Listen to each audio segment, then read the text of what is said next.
Shalom, Assalamualaikum, Om Swastiastu, Namo Buddhaya, Salam Kebajikan, dan Salam Indonesia Cerdas. Nah, Bapak Ibu, Saudara-saudari, kali ini saya ingin membagikan kepada kita semua, ya, bagaimana seorang Pak Yusuf Kalla, ya, mantan Wakil Presiden Republik Indonesia, menyarankan, ya, agar azan maghrib tetap disiarkan di televisi nasional ketika juga misa paus diadakan di waktu yang bersamaan. Oh, ini ngeri-ngeri juga ya seorang Yusuf Kalla ini, teman-teman ya. Oke, kita akan coba lihat saja dan nanti teman-teman kita boleh memberikan tanggapan kita ya dengan apa usul atau saran yang disampaikan oleh Bapak kita yang satu ini ya. Oke, saya akan tampilkan di sini teman-teman ya. Ini dia. JK sarankan TV bagi dua layar saat misa Paus Fransiskus dan azan maghrib. Ini saya lansir dari situs Detik News. Dan lagi-lagi ini juga diterbitkan kemarin Rabu 4 September 2024 ya.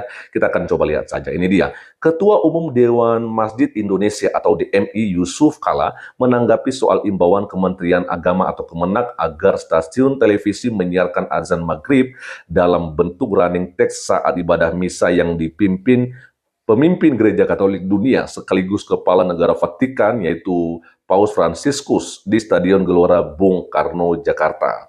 JK menyarankan stasiun televisi membagi dua layar saat azan maghrib dan misa Paus Fransiskus. Nah, ini dia pernyataannya ya, kita lihat bersama teman-teman. Jadi saya sarankan sebagai ketua DMI agar TV di samping terus melaporkan tentang misa, juga ada tetap menyiarkan azan.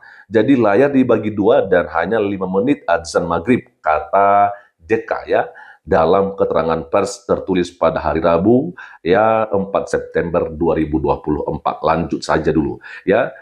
Pak JK mengatakan Indonesia sebagai negara dengan mayoritas penduduk Islam terbanyak sangat mengutamakan toleransi.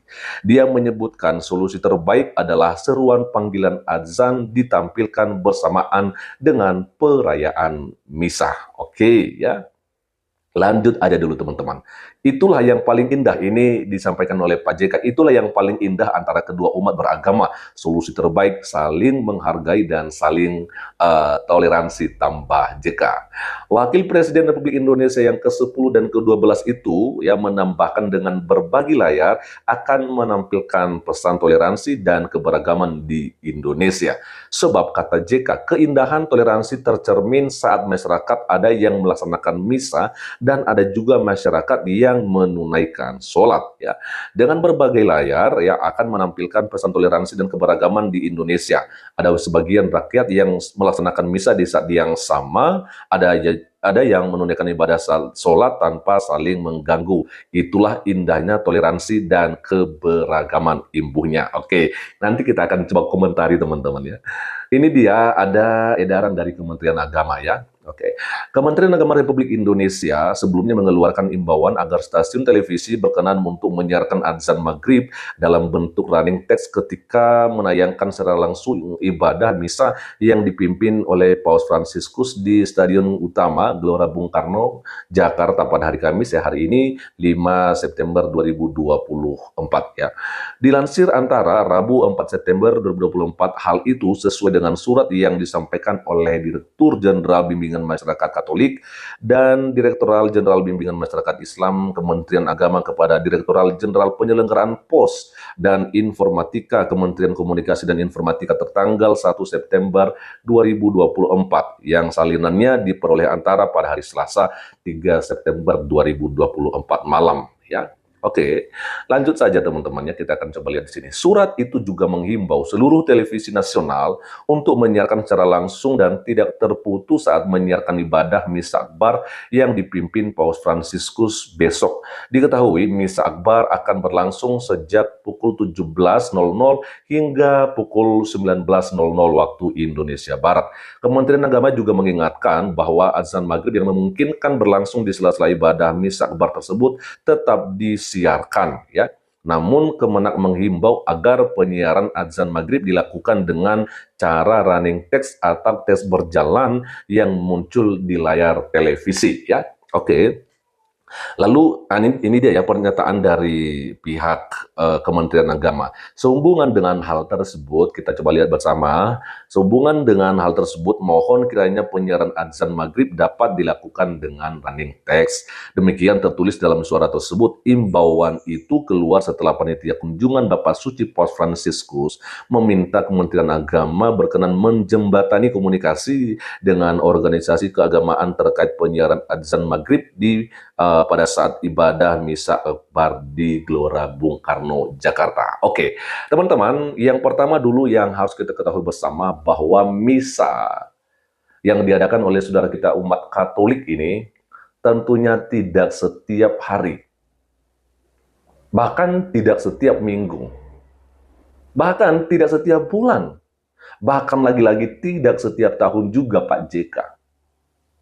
Ya, apalagi kunjungan Paus Fransiskus itu saya dengar itu hanya 1 kali dalam 10 tahun di Indonesia. Nah, artinya ketika Kementerian Agama sudah memberikan imbauan bahwasanya ketika Misa Paus itu diadakan, televisi nasional itu memang menyiarkan secara live dan tanpa henti dari pukul 5 sore sampai pukul 7 malam. Dan ini juga adalah sesuai dengan surat yang disampaikan oleh Direktoral ya Jenderal Masyarakat ya Islam dan juga dari yang Katolik. Nah, ini tentunya kita harus menghargai ya. Kalau misalnya dikatakan masalah toleransi, sebenarnya Katolik dan umat Kristen sudah sangat toleransi loh, Pak. Sudah sangat toleransi. Islam ya begitu bebasnya dihargai di Indonesia ini. Bayangkan Pak, setiap sore ada azan maghrib. Ya, itu disiarkan secara audiovisual di televisi nasional di seluruh Indonesia.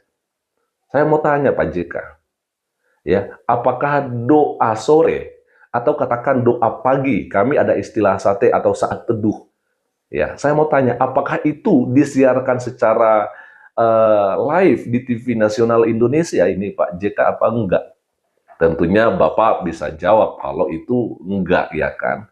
Masalahnya, apakah kami tidak ada doa penting seperti itu? Saat teduh itu juga perlu, karena itu enggak terlalu lama ya, berdoa, lalu baca Alkitab dan sedikit memberikan penjelasan, paling juga butuh sekitar 15 menit, itu bisa juga disiarkan sebenarnya. Tapi kami enggak terlalu mengharapkan itu loh Pak, karena dalam pikiran kami, itu kan hanya untuk boleh ditonton oleh banyak orang, begitu kan? Dan kemudian mungkin mereka boleh ikutin bersama. Tetapi tanpa itu pun, ya kita di gereja-gereja menghimbau agar jemaat yang memang melakukan doa pagi atau saat teduh begitu, dan juga doa kapanpun mereka bisa memberikan waktu mereka untuk berdoa, ya atau doa malam sebelum tidur ya. Ya itu tidak penting banget untuk harus disiarkan di televisi loh Pak. Maka itu sebabnya ini bukan masalah toleransi lagi Pak. Kalau masalah toleransi kami sudah sangat toleransi loh. Kalau Bapak mengatakan ini mayoritas Islam Indonesia, Pak, ya janganlah. Justru kalau misalnya kita mengatakan istilah mayoritas dan minoritas, kita terhimpit yang minoritas, Pak. Seakan-akan mayoritas ini paling hebat dan paling dihargai di Indonesia. Nggak boleh begitu, Pak. Ya, janganlah ada istilah mayoritas dan minoritas soal agama ini, Pak. Untuk beribadatan, nggak boleh, Pak. Nggak boleh. Ya, karena justru itulah semakin banyak terjadi intoleransi di Indonesia, Bapak-bapak. Ya, justru oleh karena adanya istilah mayoritas dan minoritas, mayoritas terlalu merasa berkuasa Pak JK, dan minoritas selalu mengalami persekusi. Saya hormat dengan Pak Yusuf Kalla sebagai seorang wakil presiden yang 2 kali periode. Ya, dia wakil presiden di saatnya Pak SBY dan juga Pak Jokowi kemarin barusan, ya sebelum ini siapa Ma'ruf Amin ini. Saya menghargai Bapak, tapi Bapak juga harus mengerti lah, ya kan? Nah, itu sebabnya, Pak, ya untuk kali ini umat Katolik, ya saya sebagai umat Kristiani, ya orang Kristen, marilah kita menghargai mereka, Pak, ya. Karena ini acara tidak setiap hari mereka adakan kok, Pak. Kalau misalnya disiarkan secara berbarengan, Pak, ini lucu, Pak. Ini lucu, betul lucu. Kalau misalnya ini dibagi 2 layar televisi, Pak, yang di bagian kiri misa paus, lalu di bagian kanan ya itu azan maghrib yang mungkin apa katakan hanya sekitar 15 menit atau 5 menit, saya nggak tahu berapa ya. Itu bisa bentrok Pak, itu suara azannya dengan acara misa paus. Jadi ini aneh banget Pak ya. Jadi itu sebabnya Bapak kalau kasih saran juga ya Bapak juga harus berpikir cerdas lagi lah Pak ya. Ya, oke ya Pak ya, semoga Bapak bisa mengerti akan hal ini. Kita ayo mengertilah dan maklumlah dengan saudara kita umat Katolik yang melakukan ibadah misa yang langsung dipimpin oleh Pak Paus Fransiskus sebagai pimpinan gereja tertinggi di Katolik dan juga sebagai kepala negara di Vatikan. Ya, oke Bapak ya, kiranya Tuhan kita yang di sorga Pak ya, memberkati kita semua. Shalom, Assalamualaikum warahmatullahi wabarakatuh. Om Swastiastu, Namo Buddhaya, salam kebajikan dan salam Indonesia cerdas.